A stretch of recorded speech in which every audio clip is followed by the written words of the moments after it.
Halo semuanya, welcome back to Chips Channel Car Information Program. Saat ini kita sedang berada di Auto 2000 Pasuruan, Jalan Ahmad Yani nomor 226.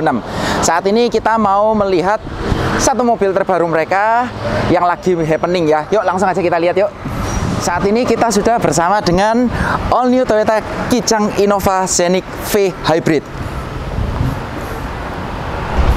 Ya, ini adalah all new Toyota Kijang generasi ke-7, atau kalau kita bisa bilang ini adalah Kijang Innova generasi ketiga. Kalau kalian lihat ini bentuknya berubah total. Saya suka banget, jujur dari pendapat saya sendiri, saya suka banget modelnya ini sekarang gagah banget, maco, SUV. Tapi memang masih ada bahasa desain dari Innova Reborn. Kalau kalian lihat grill depan ini memang agak mirip, tapi kalau secara overall kalian lihat ini sebetulnya modelnya mirip dengan Toyota Highlander atau mungkin Toyota Tundra ya. Nah, untuk lampunya sendiri ini sudah full LED, tapi masih belum ada DRL-nya ya, kecuali tipe yang Q. Jadi yang di luar ada lampu besar, yang ini high beam-nya di dalam, kemudian yang bagian ujung dalam ini lampu senja dan lampu sein. Lampunya sendiri ini sudah LED kristal multi reflektor. Agak sedikit disayangkan memang, karena yang di model sebelumnya itu sudah menggunakan proyektor, tapi di model yang baru ini justru menggunakan kristal multi reflektor. Nah, ke bagian depan sini saya suka banget ini, wow, gagah bener. Ada aksen-aksen chrome-nya tapi tidak lebay. Di bagian bawah sendiri yang agak disayangkan sekarang varian V ini tidak dapat fog lamp ya.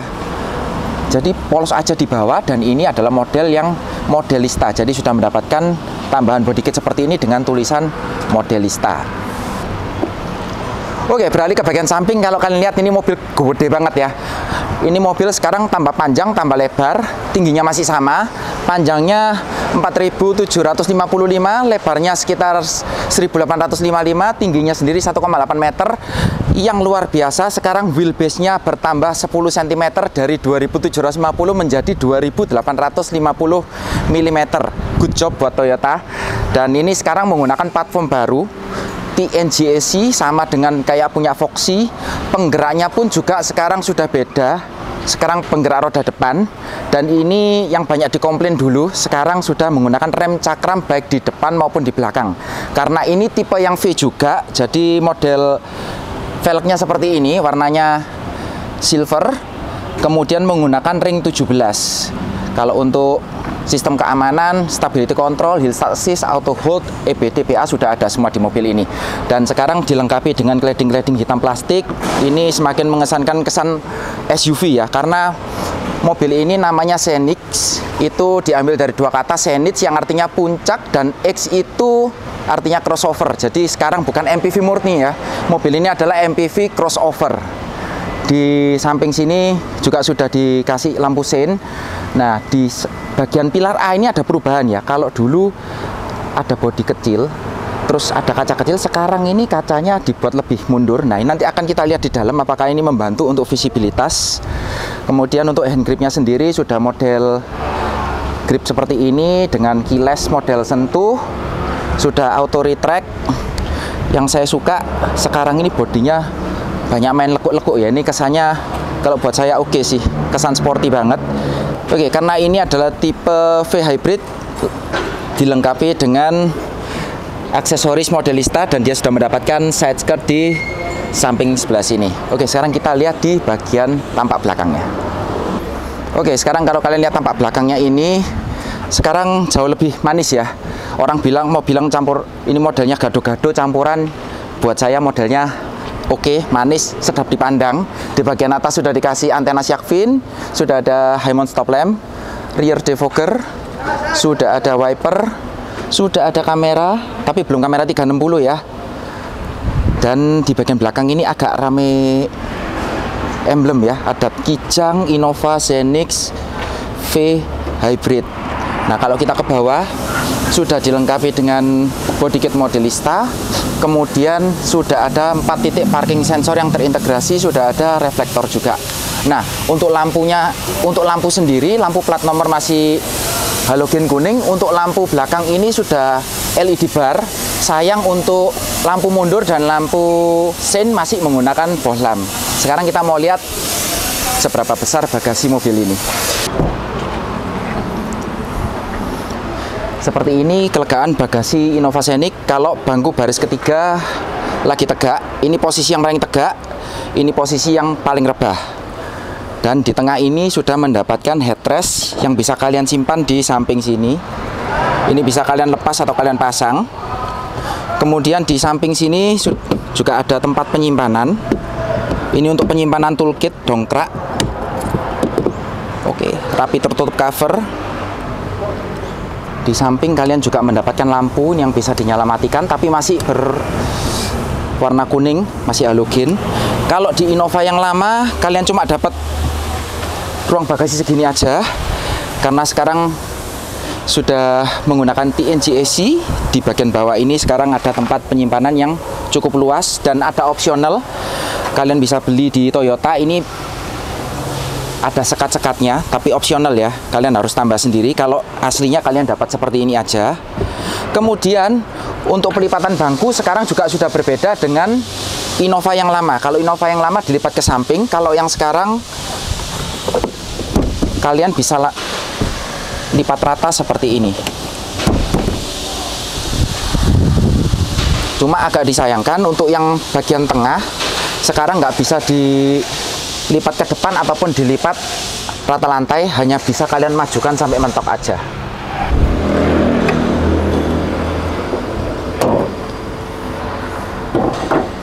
Oke, ini dia ruang mesin dari Toyota All New Kijang Innova Scenic V Hybrid. Jadi sekarang kalau kalian lihat ini mesinnya turun ke bawah, ini dibuat center of gravity-nya lebih rendah agar mobil ini pengendaliannya lebih stabil. Ini adalah yang hybrid. Untuk mesinnya sendiri, untuk mesin combustionnya dia menghasilkan tenaga 152 PS dengan torsi 187 Nm. Sedangkan untuk motor elektriknya dia bisa menghasilkan tenaga 113 PS dengan torsi 206 Nm dengan tenaga gabungan sebesar 186 PS.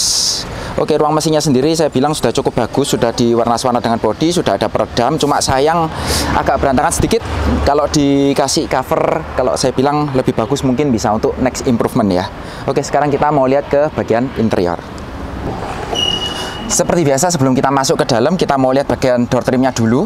Untuk door trim sendiri bagian atas ini masih plastik keras, yang soft touch yang ini ya, udah dilapis kulit. Yang bagian kena tangan kalian sudah ada aksen silver. Handle pintu sudah chrome. Ini power window-nya sudah all auto. Di bagian bawah sudah ada speaker, cup holder, dan door pocket. Yuk. Wow, wow. Ini kalau kalian bisa lihat ini sekarang, wah, memang pertambahan panjang wheelbase itu ngaruh besar di bagian dalam. Ini posisinya paling mundur, depan sudah posisi mengemudi saya, tinggi saya 180 cm. Ini kalau kita paling mundur, kalian bisa lihat ini 14 jari. Sisanya 14 jari. Wow, gede banget sih. Untuk atas, untuk ruang kepala masih oke lah. Masih sisa 4 jari untuk orang setinggi saya. Masih oke. Terus sekarang untuk yang hybrid mulai dari V, dia sudah mendapatkan panoramik, bukan hanya panoramik, di belakang panoramik, di depan ada sunroof yang bener-bener bisa kalian buka. Kemudian sudah ada ambient light di samping kiri kanan. AC sekarang sudah pindah dari tengah sini, sekarang pindah ke samping. Sudah ada lampu, masih halogen, tapi hand gripnya model retract. Kiri kanan sudah ada hooknya kiri kanan juga ya. Nah, sekarang ada yang baru di belakang. Kalau dulu pengaturan AC ada di atas, sekarang pengaturan AC-nya sudah digital, ada di bawah sini. Ada USB charging, ini Type C ya, ada dua buah. Kemudian yang sangat menarik, kalau kalian punya anak kecil pasti suka ini. Ini sekarang ada rear seat entertainment, tapi TV-nya sekarang ada 2 kiri kanan. Ini bisa kalian atur sendiri-sendiri karena ini nggak harus terkoneksi dengan depan. Kalian bisa atur sendiri-sendiri. Ini bisa kalian bisa nonton YouTube, nonton macam-macam. Kalian juga bisa menggunakan wireless headset untuk suaranya. Kemudian untuk joknya sendiri, ini bahannya fabric, tapi fabriknya ada 2 macam ya. Yang tengah sini motif kotak-kotak ini bahannya agak lebih halus daripada yang tengah. Untuk headrest sudah dapat 3 buah. Kemudian ini jok sudah isofix. Dan ada satu hal yang cukup langka yang terjadi di Toyota Kijang. Ini kenapa kok kayak gini ya? Biasanya bisa nyantol di sini. Ada penguncinya, ini kali ini nggak ada penguncinya, tapi sudah ada 2 cup holder di tengah. Jadi masih oke lah, agak-agak beda ketinggian, tapi masih cukup oke lah. Nah sekarang karena ini mobil dengan 3 baris row, kita mau coba yang di belakang. Tapi sebelumnya saya mau atur dulu. Pengaturannya bukan di bawah sini lagi ya. Oh ya, sebelum itu saya mau katakan, sekarang di bagian tengah ini sudah nggak ada tunneling-nya sama sekali. Ini flat total, jadi kalian bisa leluasa geser-geser kaki. Dan karena ini yang hybrid, jadi di bagian depan ini kalian nggak bisa moloskan kaki ke dalam karena ini ada baterai di depan sebelah kiri kanan. Oke, sekarang kita mau lihat dulu joknya ini yang paling maju bisa sampai seberapa. Sorry, ini masih bisa maju lagi. Wow, ngunci segini. Wow, kalian bisa lihat yang paling mundur segini, yang paling maju segini. Panjang banget loh ini, lebih dari 1 jengkal. Kita ambil kira-kira setengahnya ya. Oke, ini mungkin masih masuk akal. Sisa 7 jari. Kalau kalian tadi lihat awal, kalau mundur sekali itu ada 14 jari. Ini kita sisakan 7. Sekarang kita mau lihat kalau kita duduk di belakang sebesar apa. Oke, untuk akses masuknya sendiri sekarang agak berbeda dengan yang sebelum ini. Kalau yang sebelum ini adalah one touch tumble, jadi lipat ke depan. Kalau yang sekarang ini masih dengan 1 tuas, kalian tarik seperti ini, nah tinggal kalian dorong. Jadi sekarang model sliding ya, beda dengan yang lama. Dan bagusnya yang model ini sekarang sudah dikasih grip di samping ini untuk kalian naik ke bagian belakang. Seperti ini duduk di bangku baris ketiga di Innova Xenix, masih agak jongkok, kurang menopang paha dengan baik, tapi kaki kita masih bisa molos ke bagian kursi depan. Kemudian untuk legroomnya sendiri ini cuma kesisa 2 jari. Ini kalau kalian bisa lihat ini cuma sisa 2 jari. Kemudian untuk headroomnya sendiri ini kalau boleh jujur dengan posisi yang nggak terlalu tegak, nggak terlalu rebah, ini kepala saya nempel. Jadi kalian bisa lihat ini di belakang ini tangan saya, ini kepala saya masih belum nempel sama headrest. Tapi kalau kita rebahkan, karena ini bisa diatur kerebahannya ya, kalau kita atur kerebahannya ini rileks banget dan kepala saya ini masih ada jarak meskipun agak mepet ke kaca belakang, tapi dengan begini kepala saya nggak mentok ke bagian atap. Kemudian di belakang sini juga kalian dapat lampu, lagi-lagi masih halogen. Seat belt sudah 3 titik semua, yang kiri kanan tertutup cover rapi. Kemudian untuk jok juga masih sama ya bahannya, dengan masih ada motif-motifnya juga. Ini agak halus, yang ini agak lebih kasar. Kemudian apa aja yang kita dapat di bagian belakang? Sebelah sini ada 2 cup holder, yang satu agak besar, satu agak kecil, satu tempat penyimpanan terbuka. Yang kiri juga sama, yang kiri ada 2 cup holder, tempat penyimpanan terbuka, dan di sebelah kiri ini ada 12 volt socket ya, jadi bisa untuk charging.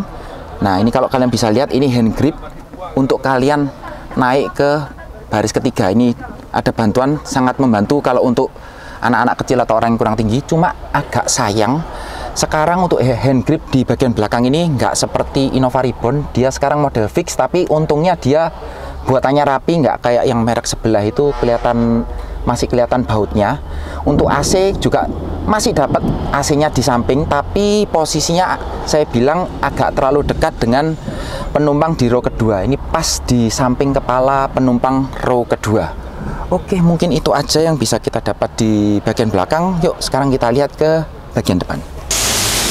Oke, sebelum kita lihat bagian depannya, ini dari tadi saya lihat mobil ini tuh ada satu yang agak mengganjal. Kalau kalian lihat di bagian roda, ini rodanya nggak kecil loh. Ini velgnya menggunakan velg 17, tapi kalau kalian lihat ini fitmentnya agak terlalu masuk, dan karena rumah rodanya ini besar banget, jadi kelihatannya ini bannya ini kelihatan kecil ya, jadi agak cungkring ya. Jadi mungkin salah satu faktor yang salah satu hal ya, yang kalau misalkan kalian beli Innova Xenix yang perlu diganti pertama, kalau saya bilang ya bagian roda ini. Oke, sekarang kita mau lihat di bagian dalam, tapi sebelum masuk saya mau lihatkan kuncinya. Kuncinya sekarang modelnya seperti ini, nggak ada siluet Innova, hanya ada tulisan Innova seperti ini. Untuk tombolnya karena ini tipe V, cuma ada lock dan unlock, dan ini sudah keyless. Kalau kalian mau masuk tinggal kalian grab di sini. Spion terbuka, kunci mobil juga sudah terbuka. Di bagian samping door trim ini yang ada soft touch-nya, yang kulit hanya bagian sini, atasnya masih plastik keras. Yang saya suka sekarang sudah all auto. Untuk bagian power window sudah retract atau auto, bisa kalian atur sini. Kemudian masih ada aksen silver. Ke bagian bawah ini plastik keras. Ada speaker, cup holder, door pocket. Nah, ada satu hal lagi yang agak lucu.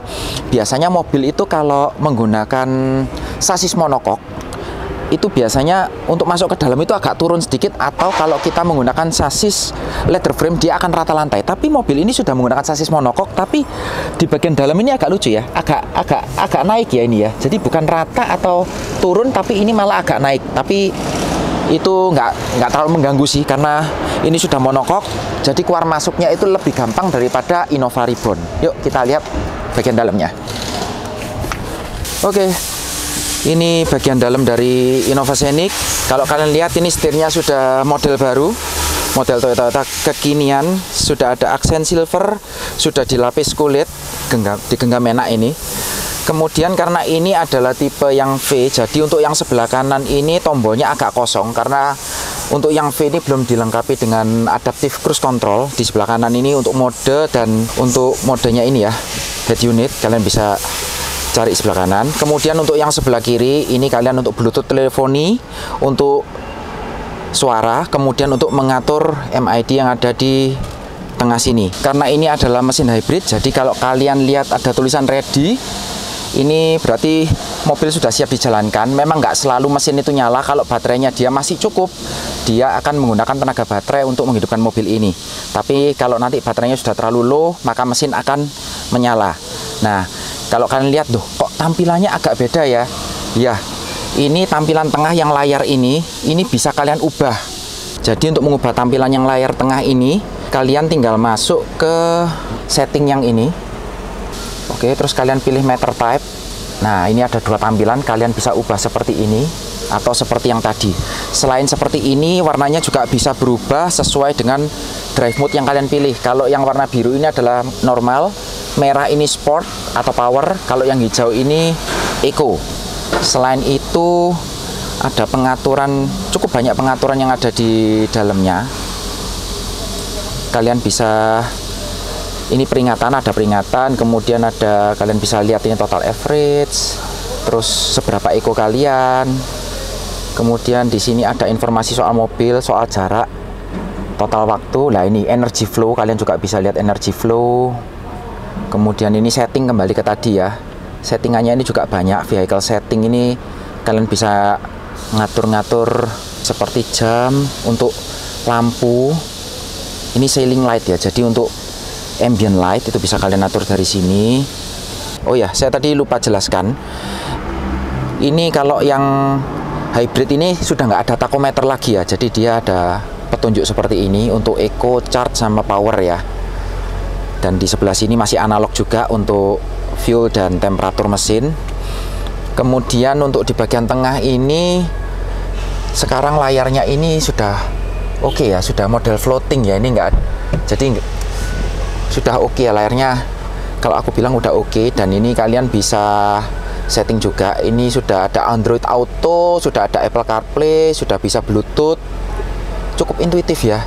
Nah, seperti kebanyakan Toyota ini sudah ada prepaid card. Jadi kalian kalau punya e-tol, kalian bisa cek di sini untuk saldonya. Turun ke bawah untuk tombol hazard ada di sini, di tengah-tengah AC. AC-nya ini bentuknya juga oke, sudah ada aksen-aksen silver.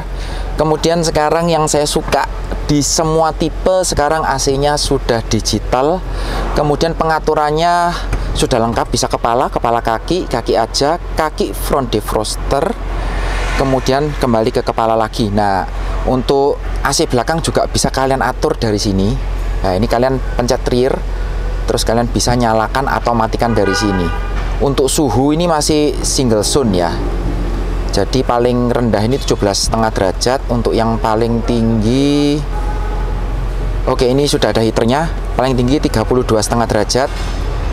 Ini juga bisa auto ya. Jadi bukan max cool, tapi ini bisa auto. Kemudian sudah ada tombol untuk rear defogger, front defroster, ini untuk sirkulasi. Nah, sekarang untuk transmisi pindah ke dashboard. Kalau yang lama di sebelah sini, sekarang sudah pindah ke dashboard. Ini menggunakan transmisi CVT ya. Jadi CVT yang bisa dimanualkan, ada tombol plus minus. Ini bisa dibelah-belah menjadi 10 percepatan. Untuk parking brake sekarang sudah parking brake model jari elektrik, sudah ada auto hold. Di sini sudah ada drive mode, EV mode. Ini untuk mematikan traction control. Lagi-lagi di depan juga sudah dilengkapi dengan USB charging. Ini yang Type C ya. Jadi kalian nggak perlu rebutan. Kalian bisa ngecharge HP di depan, di belakang juga ada. Kemudian di bagian tengah sini sudah ada cup holder yang dikasih aksen silver. Ini kalau malam kelihatan ya. Ini sebetulnya ada ambient lightnya loh. Nggak tahu kelihatan nggak? Itu tangan saya mungkin kelihatan ya.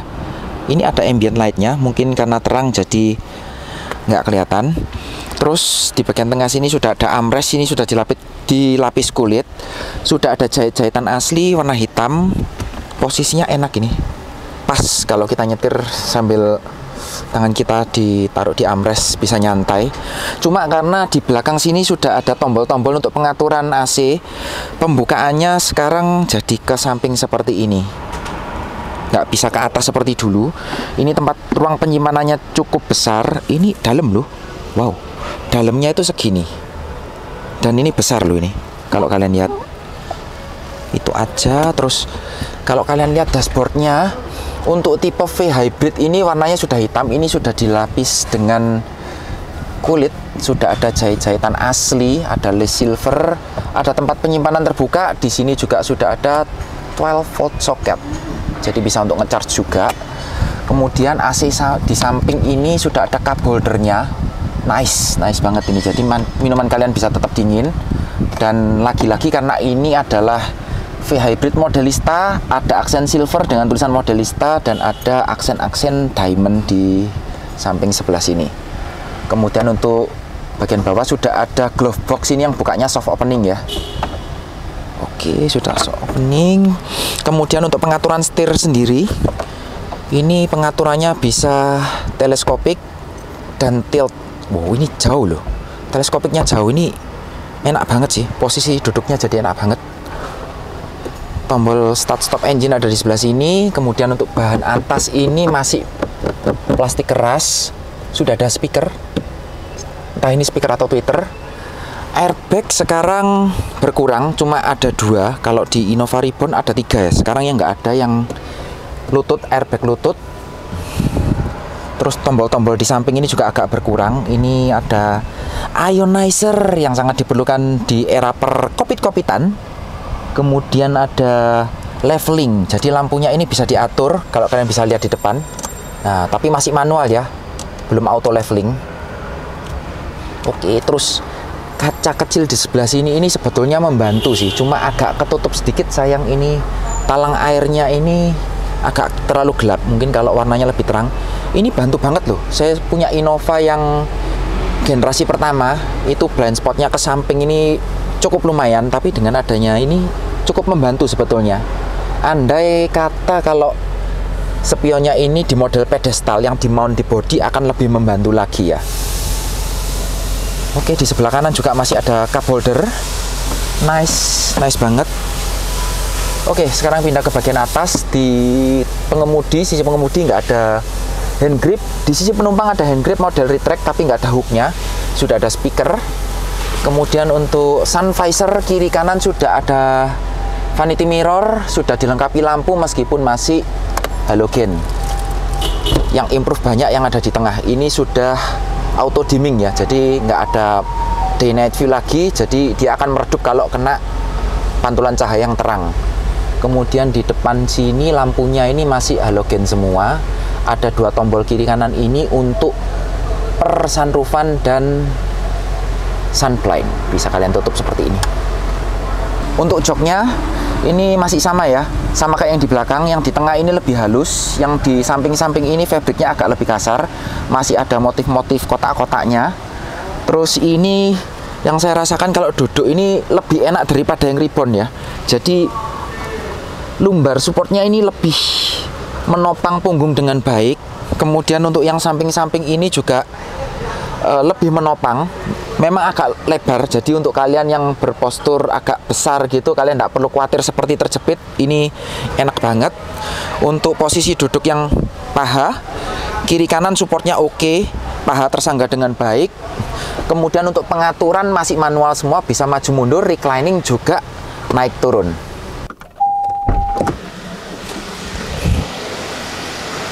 Oke teman-teman, sekian review kita mengenai Toyota All New Innova Zenix V Hybrid. Memang mobil ini sudah banyak improve, sekarang menggunakan teknologi hybrid, sudah menggunakan sasis baru, tapi tetap aja nggak ada yang sempurna di dunia ini. Mobil ini punya kelebihan dan kekurangan ya. Kalau kalian milih mobil itu seperti milih sepatu lah ya, atau milih pasangan. Ada kelebihan, ada kekurangan. Seperti sepatu saya, ini bukan endorse ya. Dipakainya enak, tapi tetap juga ada kekurangannya. Bahannya kain, jadi kalau kena hujan atau kena kotoran lebih susah dibersihkan. Sama dengan mobil ini, mungkin masih ada kekurangan, juga banyak kelebihannya. Sekarang tinggal pilihan ada di tangan kalian. Oke, mungkin sekian dulu vlog kita kali ini. Terima kasih untuk pihak Toyota Pasuruan Jalan Ahmad Yani yang sudah memberikan kita kesempatan untuk mereview Innova Zenix ini. Terima kasih untuk Pak Joyo yang sudah bantu kita untuk buatkan janji review. Kalau kalian minat dengan mobil ini, mau tanya-tanya soal ketersediaan unit atau tanya harga, kalian bisa hubungi Pak Joyo di nomor di bawah ini dan akan kita tampilkan juga di akhir video. Mohon maaf apabila ada salah kata-kata atau ada salah perbuatan. Saya Christian, pamit undur diri, sampai jumpa di video berikutnya.